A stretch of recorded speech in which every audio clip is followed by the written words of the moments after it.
오늘 본문을 보면 바울의 2차 전도 여행의 이야기가 나오고 있습니다. 2차 전도 여행의 첫 목적은 1차 전도 여행을 갔던 그 지역을 돌아보는 것이었습니다. 그런데 하나님의 인도하심으로 마게도냐 땅으로 가게 되었고 그 땅에서 복음을 전할 이야기가 2차 전도 여행의 내용입니다. 17장을 보면 바울이 데살로니가에서 복음을 전합니다. 그런데 그곳에서 유대인들의 시기로 말미암아 박해를 받고 바울이 쫓겨나게 됩니다. 데살로니가에서 고작 새 안식일, 짧게는 3주, 길게 보면 4주 정도밖에 복음을 전하지 못했습니다. 그렇게 쫓겨가듯이 도망간 곳이 오늘 본문에 등장하는 베레아라고 하는 도시였습니다. 바울의 2차 전도여행 가운데 베레아라고 하는 지역에서 있었던 이야기를 오늘 본문은 기록하고 있습니다. 두 가지 정도로 나누어서 오늘 본문이 우리에게 깨닫게 하시는 것들을 함께 나누고 기도의 제목으로 삼고자 합니다. 첫 번째 주목해야 되는 것은 바울이 복음 전하는 일을 멈추지 않았다는 것입니다. 우리 10절의 말씀 제가 읽습니다. 밤에 형제들이 곧 바울과 실라를 베레아로 보내니 그들이 이르러 유대인의 회당에 들어가니라. 아멘. 여러분, 데살로니가에서 박해가 일어나서 이들이 도망치듯 나왔습니다. 10절을 보면 이 상황이 얼마나 다급했는지를 보여주는 두 단어가 나옵니다. 하나는 밤에라는 단어이고 하나는 곧이라는 단어입니다. 이런 밤은 사람들이 잘 다니지 않는 시간입니다. 사람들의 눈길을 피해서 사람들이 다니지 않는 밤을 이용해 도망을 간 것입니다. 그리고 지체하지 않고 곧바로 바울과 그의 전도 팀원들이 베레아로 이동했다는 것입니다.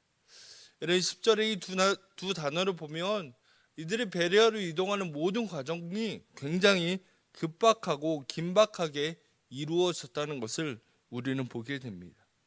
여러분, 그런데 바울이 베레아에 도착하자마자 무엇을 합니까? 10절에 보면 유대인의 회당에 들어갔다라고 얘기합니다. 그러니까 베레아에 도착하자마자 바울이 복음을 전하기 시작했다는 것입니다. 여러분, 조금 쉴 수도 있지 않았을까요? 조금 쉬고 보충한 다음에 복음을 전하러 가도 되지 않았을까요? 밤에 굉장히 이동한다는 것은 피로와 어려움을 주었을 것입니다. 그러나 바울은 베레아 땅에 도착하자마자 유대인의 회당을 찾아갑니다. 지체하지 않았고 멈추지 않았고 복음 전하는 일을 끝까지 나아갔다는 것입니다. 여러분, 이 베레아라고 하는 지역은 바울에게 익숙한 지역이 아닙니다. 바울도 다른 사람에 의해서 보내진 곳입니다. 데살로니가에서 3주밖에 있지 못할 정도로 큰 박해가 있었기 때문에 복음 전하는 것이 그에게 두려움이 되었을 수도 있습니다. 여러분, 그렇지 않았을까요? 내가 복음을 전하다가 그 일 때문에 박해를 받고 쫓겨나게 됩니다. 복음을 전하다 어려움을 겪어보았기 때문에 이곳에서 어떻게 복음을 전해야 할지 염려와 두려움이 있었을 수도 있습니다. 13절을 보면 데살로니가 사람들이 만만치 않은 사람들이었음을 알게 됩니다. 13절입니다. 데살로니가에 있는 유대인들이 바울이 하나님의 말씀을 베레아에서도 전한 줄을 알고 거기도 가서 무리를 움직여 소동하게 하거늘 이라고 얘기합니다. 여러분, 이 데살로니가 사람들 대단하지 않습니까? 이 베레아까지 바울을 찾아왔습니다. 제가 자료를 찾아보니까 데살로니가에서 베레아까지의 거리가 80km 정도가 된다고 합니다. 여러분, 옆 동네가 아니라 걸어서 80km를 걸어와서 바울이 복음 전하는 것을 막으려고 애썼다는 것입니다.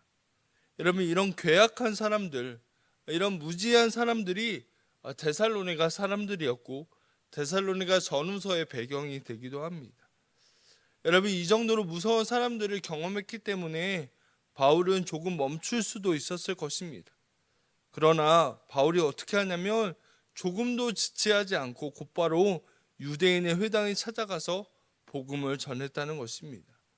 이런 14절을 보면 또 형제들이 바울을 다른 곳으로 보냅니다.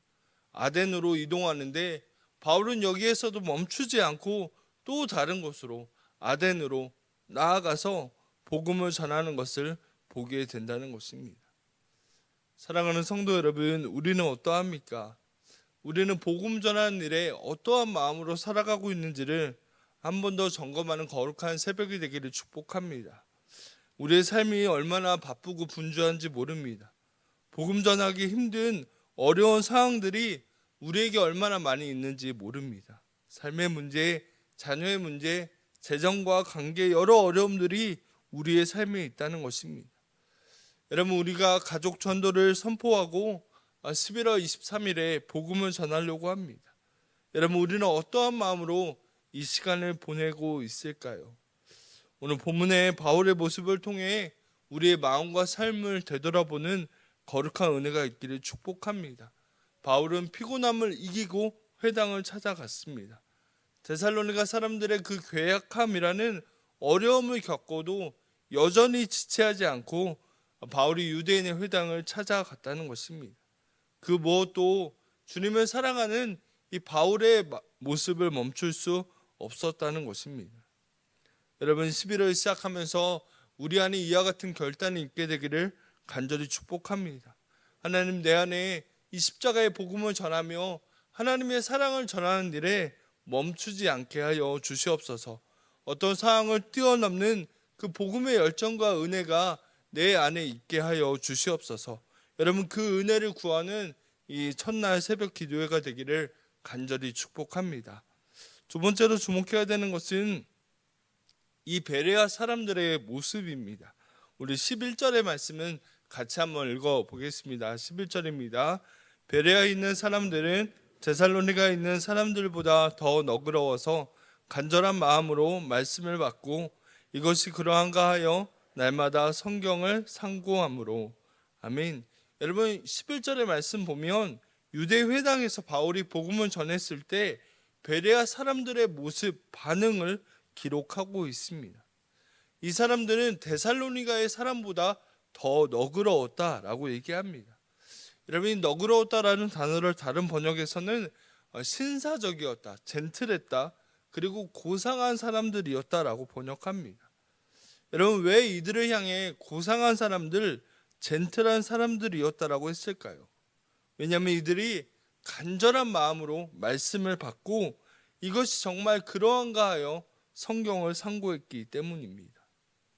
제가 신학교 다닐 때 이 17장 11절의 말씀에 붙들려서 참 말씀을 붙들었던 그 경험이 설교를 준비하면서 생각이 났습니다.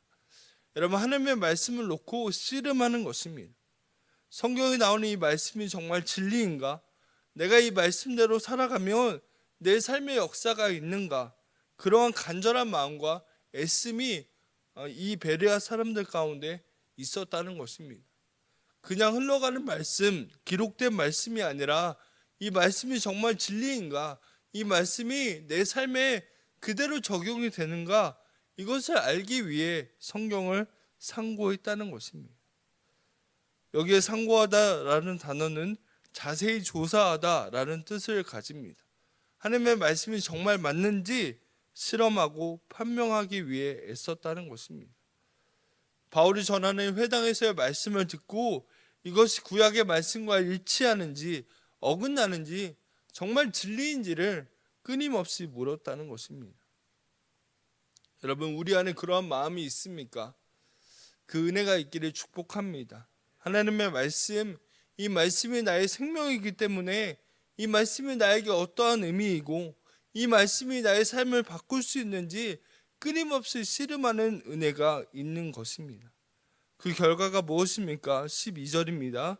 그 중에 믿는 사람이 많고 또 헬라의 기부인과 남자가 적지 아니했다라고 얘기합니다. 여러분, 그 중에 베레아 사람들, 말씀을 가지고 상고하는 사람들 가운데 믿는 사람들이 생기게 되었다는 것입니다. 여러분, 유대 사람들만 반응한 것이 아니라 헬라의 기부인들과 남자들도 믿게 되었다라고 얘기합니다. 여러분, 유대인들뿐만 아니라 헬라인들뿐만 아니라 그 누구라도 말씀 앞에 겸손하게 서는 사람 가운데 믿음이 생기게 되었다는 것입니다.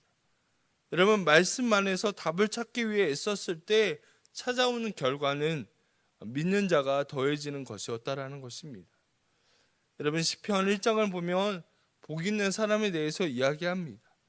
누가 복이 있냐면 오직 여호와의 말씀을 즐거워하여 그 율법을 주야로 묵상하는 사람입니다. 여러분 여기에서 묵상하는 단어가 히브리어로 하가인데요. 이 하가라는 말은 조용히 중얼거리다라는 말이 아닙니다. 이 단어가 이사야 31장 4절에도 나오는데요. 젊은 사자가 먹이를 움켜쥐기 위해서 으르렁 된다라고 할 때 그 으르렁이라고 하는 단어가 하가입니다. 여러분 그러니까 묵상이라는 단어는 굉장히 소극적이고 뒤로 빼는 그런 시간이 아닙니다. 마치 사자가 먹이를 발견하고 달려가듯이 으르렁대듯이 말씀을 향해 달려나아가는 적극적인 태도가 바로 묵상이라는 것입니다. 말씀만이 나의 소망임을 믿고 달려가는 것이 하나님의 말씀을 묵상하는 것이라는 겁니다. 여러분 말씀에 우리의 삶의 답이 있음을 한 번 더 고백하는 은혜가 있기를 축복합니다. 세상에서 아무리 답을 찾으려고 해도 하나님의 말씀 안에 답이 있습니다. 여러분 이것이 이야기하는 젠틀함입니다. 말씀에서 답을 찾는 사람이 고상한 사람, 젠틀한 사람, 정말 멋진 사람이라고 얘기하는 것입니다. 그래서 오늘도 우리가 지성소의 말씀을 붙드는 것이고 여전히 하나님의 말씀을 붙잡는 것입니다. 몇 주 전에 저희 청년마을에 새가족 자매가 한 명 왔습니다. 서울에 대학을 입학하고 올라온 지 4년이 되었는데 코로나 이후에 계속해서 지금까지 온라인 예배를 드렸다고 합니다. 그러다가 기도하시는 어머니가 계속 현장 예배를 말씀하셔서 우리 교회에서 예배를 한 번 드렸습니다. 그런데 그날 말씀을 듣고 청년마을에 등록했습니다. 그리고 새가족 신방을 하는데 이 자매가 이런 얘기를 합니다. 말씀 들을 때 놀라운 위로가 되었고 그 말씀이 내가 예배를 드리고 등록하고 제대로 신앙생활을 해야 되겠다라는 마음을 주셨다라는 겁니다. 저는 그냥 참 놀라운 경험을 했습니다. 하나님의 말씀이 여전히 능력이 있구나. 이 말씀의 능력이 사람의 마음을 변화시키고 4년이라는 시간을 움직이지 않던 이 사람을 변화시키는 능력이 있구나라는 그런 은혜를 제가 경험하게 되었습니다. 여러분 말씀이 우리를 변화시킵니다. 말씀을 붙들 때 상고하며 나아갈 때 우리에게 믿음이 생긴다라는 것입니다. 여러분 우리가 한 번 더 고백하고 결단하는 이 새벽이 되기를 축복합니다. 여러분 우리가 베레아 사람들처럼 주님 내가 말씀을 상고하는 은혜를 허락하여 주시옵소서. 말씀을 붙드는 젠틀한 사람이 되게 하여 주시옵소서. 말씀 안에 답을 찾고 애쓰는 거룩한 열심이 우리 안에 있게 해달라고 기도하며 주님을 찾는 우리가 되기를 간절히 축복합니다.